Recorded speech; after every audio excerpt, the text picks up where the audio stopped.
Well, hello. My name is Philip Doucette. I'm a glass artist in Halifax, Nova Scotia, on the eastern shore of Canada. And I thought I'd make a video tonight about a type of ornament that I've made almost 300 of in the last month. I am both a glass worker and I'm a cancer survivor. And in late September, I was contacted by a member of the Cape Breton Regional Hospital Foundation and asked if I would make an ornament for them to fundraise with for their cancer home care projects this year. And so I decided to take it on. And I thought it would be nice to make a record of how I make this actual ornament. This is that video. When we start by laying out our materials, I have some lovely Italian white glass in rod form, and as well I have made granulated versions of a beautiful lawn green and a dark and rich purple called glycine purple, and they will both be used to make this ornament. The first thing that we do, of course, is we light the torch.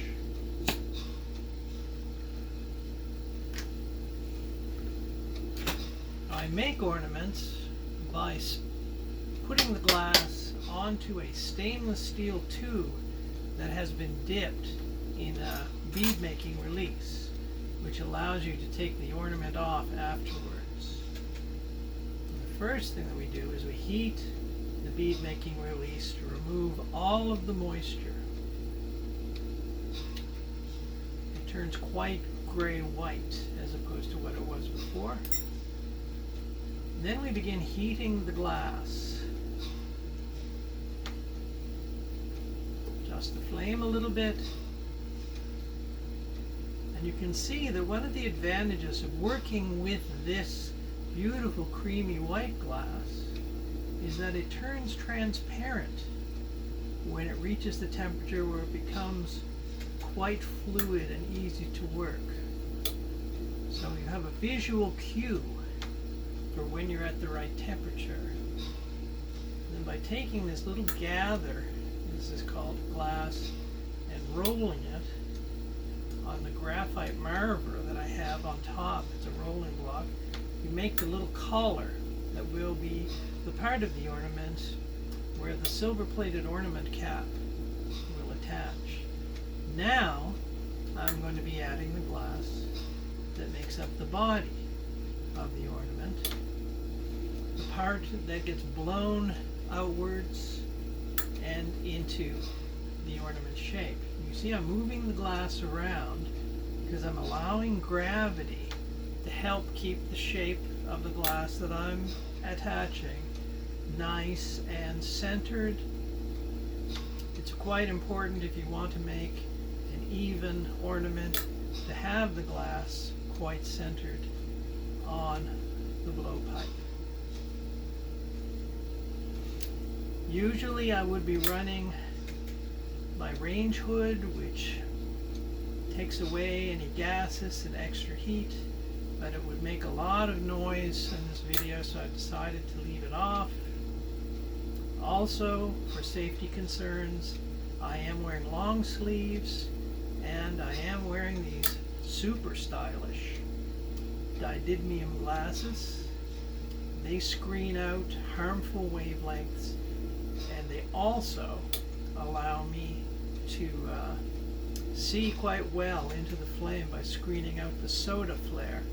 The sodium which is in the glass creates the very yellow flare that you're seeing, but I can actually see deep into the flame and can tell quite easily what I'm doing, and they also wrap around quite nicely so they protect my eyes from any possible flecks of molten glass. Oh, there's a little drop there, we can pick that up off of the steel. And there we have it. This is the gather to make a regular size ornament, which is just a little larger than a large egg. Now I heat this gather up it a little bit square-sided. Then pick up my frit in the frit tray, and I roll the hot ornament into the frit, picking up, you can see, the green, followed by rolling the end of the ornament into the purple, because green and purple are the colors of the Cape Breton Regional Hospital Foundation. Now we begin to heat up the gather again, in and out of the flame, allowing the heat to slowly warm everything up, and all of the frit sinks into the glass. You can see it's becoming quite a smooth shape. Rolling it again, making sure that it's centered. You can hear the clicking of my annealing kiln. It's staying at a temperature of 980 degrees Fahrenheit, and when this ornament is blown and is cooled for 30 seconds, it will be going into the annealing kiln, where it will soak up heat for an hour and a half before taking 3 hours to come down to room temperature, at which point it will be a finished ornament. Backing the glass up, I am now going to let it pull down. This is one more exercise which allows me to center the glass, and finally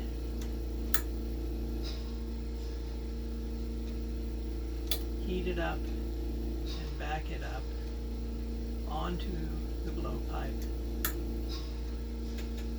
at which point we will be ready to blow the ornament. You don't really blow glass, it's a series of small controlled puffs, and it's quite a balance. It's gentle but firm. There we have the shape that we want.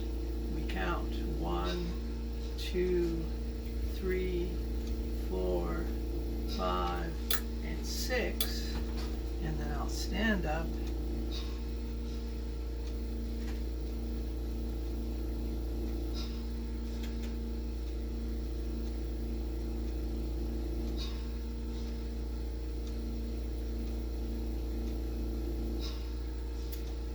and blow out the ornament. And there we have it. That is how I've made 300 ornaments in the fall of 2022. My name is Philip Doucette from the lovely city of Halifax in Eastern Canada. Take care.